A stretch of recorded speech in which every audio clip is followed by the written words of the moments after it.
Անշարժ գույքի նվիրատվությունների գործարքների շարունակական աճով պայմանավորված, ռիսկերը վերացնելու նպատակով կառավարությունը փողերի լվացման և ահաբեկչության ֆինանսավորման դեմ պայքարի մասին օրենքում փոփոխությունների նախագիծ է հեղինակել։ Այն ազգային ժողովի ֆինանսավարկային և բյուջետային հարցերի մշտական հանձնաժողովում ներկայացրեց արդարադատության փոխնախարարը։ Մենք պարտավորություն ենք սահմանում այն գերատեսչություններին, ովքեր իրականացնում են և արձանագրում են նվիրատվության գործարքները, որպեսզի բոլոր նվիրատվության գործարքների վերաբերյալ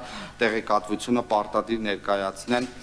կենտրոնական բանկ, ֆինանսների դիտարկման կենտրոնին։ Ըստ նախարարի տեղակալի ներկայացրած վիճակագրության, 2020 թվականին Հայաստանում կատարվել է նվիրատվության 8674 գործարք, 21 թվականին 12060, իսկ 22-ին 15765, այսինքն 2 տարվա ընթացքում գործարքների քանակը կրկնապատկվել է։ Հանձնաժողովի նախագահ Գևորգ Պապոյանը հիշեցրեց, որ 2022-ի երկրորդ կիսամյակից ուժի մեջ է մտել անկանխիկ գործառնությունների մասին օրենքը, և դա ապօրինի ծագման միջոցների տեսանկյունից որոշակի ռիսկեր է առաջացրել։ Որովհետև բոլոր այն դեպքերում, երբ որ գույքը մի կողմից գույքն է ապօրինի ծագման գույքը փորձ է կատարվում օտարել եւ դրանով օրինականացնել այս եղանակով, եւ մյուս կողմից նաեւ ապօրինի ծագման դրամական միջոցները հնարավոր են ռիսկեր առաջանա, որտեղ ինչ է տեղի ունենում, ասենք մարդը պետքա գնա բանկ ու բանկում ինչ որ գումար դնի հաշվին, այդ գումարը փոխանցի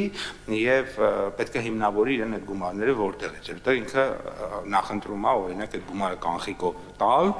եւ դրա փոխարեն նվիրատվությամբ ստանալ։ Ըստ Պապոյանի լինում են նաեւ դեպքեր, երբ քաղաքացիները պարզապես չեն ուզում բանկին լրացուցիչ գումար վճարել, դրա համար նախընտրում են կանխիկ իրականացնել գործարքը եւ ձևակերպել որպես նվիրատվություն։ Եվ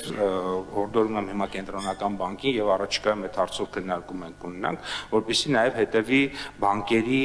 վարկագծին, որովհետեւ բանկերի վարկագիծը դարձել է շատ միակողմանի եւ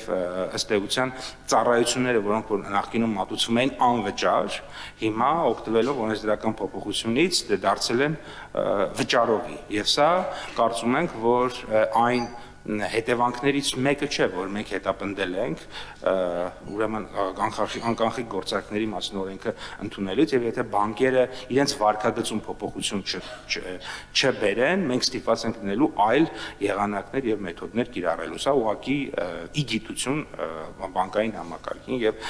կենտրոնական բանկին։ Արա Մկրտչյանի խոսքով օրենսդրական փոփոխությունից հետո իրապես նվիրատվություն անողների համար ոչինչ չի փոխվելու։ Պարզապես գրանցող մարմինները պետք է վիճակագրություն ներկայացնեն կենտրոնական բանկ։ Քննարկվեց նաև Գևորգ Պապոյանի հեղինակած քաղաքացիական օրենսգրքում փոփոխություններ կատարելու մասին օրենքի նախագիծը, որն առաջին ընթերցմամբ ընդունվել է ազգային ժողովի լիագումար նիստում։ Նախագծի սկզբնական տարբերակում կառուցապատողը իր հատուկ հաշվին առկա գումարի 75%-ը չէր կարողանա օգտագործել մինչև շենքի վերջնական ավարտը։ Այժմ մի շարք փոփոխություններ են արվել։ Ասում ենք, որ 2024 թվականի հուլիսի 1-ից կառուցապատողը մինչև բնակարանի նկատմամբ գնորդի սեփականության իրավունքի գրանցման եւ գնորդին համապատասխան սեփականության իրավունքի վկայականի հանձնման պահը անկախ շենքի կառուցվածության աստիճանից կարող է օգտագործել հատուկ հաշիվների գումարի առավելագույնը 70%։ 25 թվականի հունվարի 1-ից 70%-ը կիջեցվի 50-ի։ Ըստ Պապոյանի, սրանով սպառողների պաշտպանվածությունը բարձրացնում են։ Նաև թույլ չեն տալիս, որ շուկայում ցնցումներ լինեն, եւ ըստ կառուցման աստիճանի նաև համամասնությամբ առաջարկում են, որ կառուցապատողը կարողանա գումար ստանալ։ Այսինքն թուղթ բերեցիր, որ շենքը 60% կառուցված է, եւս 10% փող ես ստանում։ 70%-ն ես կառուցել, եւս 10%, այսինքն 50-ից ավել կառուցի, փողը ստացի, կառուցի, փողը ստացի։ Այս տրամաբանությունն է այսպես մինչև 95%։ Վերջին 5%-ը կառուցապատողը այս է, որ վերցրել ենք Արաբական Միացյալ Էմիրությունների օրինակից, այնտեղ գիտեք անշարժ գույքի շուկան աշխարհում ամենազարգացածներից մեկն է, եթե ոչ երևի ամենակամ ամենազարգացածներից մեկն է, այսպես ասենք, հա, եւ իրենք բավականին լավ լուծում են գտել։ Ասում են, որ 95%-ը ստանում ես այն ժամանակ, երբ որ տունը հանձնում ես մարդուն։ 5%-ը 1 տարվա մեջ։ Ինչի համար է այդպես։ Հիմա պատկերացրենք, օրինակ, սեպտեմբեր ամիսնա տունը ստացել ենք, մեկ էլ ասենք դեկտեմբերին ձյուն է գալի ու ասենք ամբողջ վերջին հարկից ջուրը լցվում է մինչև առաջին հարկ եւ ամբողջ շենքը օրինակ խնդրի առաջ է։ Կամ մի ամիս օգտագործում եք վերելակը փչացավ։ Կամ չգիտեմ, քամի է լինում, բարձվում է ապակիները կամ բաները ամբողջ այդ համակարգերը կամ կոյուղին օրինակ, հա, բարձվում է 2 ամիս հետո կոյուղին խցանվում է, որովհետև պատշաճ որակով չեն արել։ Հայաստան խմբակցության падգամավոր Արթուր Խաչատրյանը մտահոգություն հայտնեց, որ կառուցապատողները անհրաժեշտ գումար չունենալու դեպքում փորձելու են բանկերից նոր միջոցներ ներգրավել, ինչն էլ բնակարանի գինը կարող է բարձրացնել, արձագանքեց նախագծի հեղինակը, նշելով, սա թանկացման չի բերի։ Այսօր եթե մի շինարար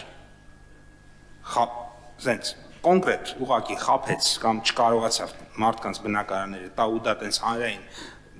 եղավ մարդիկ կանգնած են կառավարության շենքի դիմաստաններն են ուզում մնացած բոլոր շինարանների մոտ տուն կա տուն այդ օր չի ծախվել այդ օրերը ինչի դրանից հետո կանգնում է մարդիկ ոսը վախենալու են Գևորգ Պապոյանը վստահեցնում է այս փոփոխությունը անհրաժեշտ է թե պետությանը թե քաղաքացիներին թե կառուցապատողներին քննարկված երկու նախագիծն էլ արժանացան գլխադասային հանձնաժողովի դրական եզրակացությանը Նիկոլայ Ավետիսյան լուրեր